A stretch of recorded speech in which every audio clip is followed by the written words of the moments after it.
Le MRC ne saurait prendre part à ce grand dialogue national sans la libération préalable de son président national, professeur Maurice Kamto, des leaders des partis politiques et organisations alliées, ainsi que des militants et sympathisants du MRC, arrêtés arbitrairement et détenus illégalement, depuis plus de 7 mois pour certains, à la suite des marches blanches pacifiques des 26 janvier, 1er et 8 juin 2019. A écrit le leader du MRC, dans un mémorandum, adressé le 17 septembre 2019, au Premier ministre, Joseph Dion Ngutt.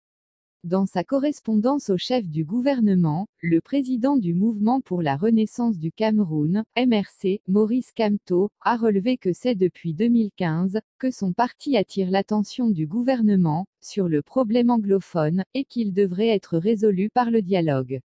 Maurice Kamto estime que la plupart des catégories des personnalités consultées avant le début du dit dialogue, le 30 septembre 2019, est à craindre que le dialogue soit déséquilibré et ne produise pas les résultats attendus pour résoudre durablement les crises multiformes auxquelles le pays est confronté, particulièrement celles des régions anglophones. Le président du MRC juge que l'armée doit être représentée à ce grand dialogue national, par des politiques et les groupes armés, par leurs leaders politiques. Il serait dangereux pour l'avenir des institutions républicaines d'impliquer directement les forces armées et les groupes combattants armés, dans la gestion des affaires politiques de notre pays, a souligné Kamto.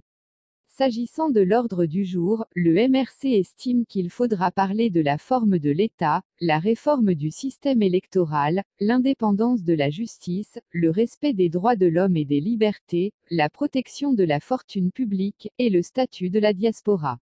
Sur l'organisation des débats, Maurice Kamto appelle à une personnalité neutre et à l'implication de la communauté internationale. Pour une transparence des travaux, Kamto plaide pour une grande couverture médiatique.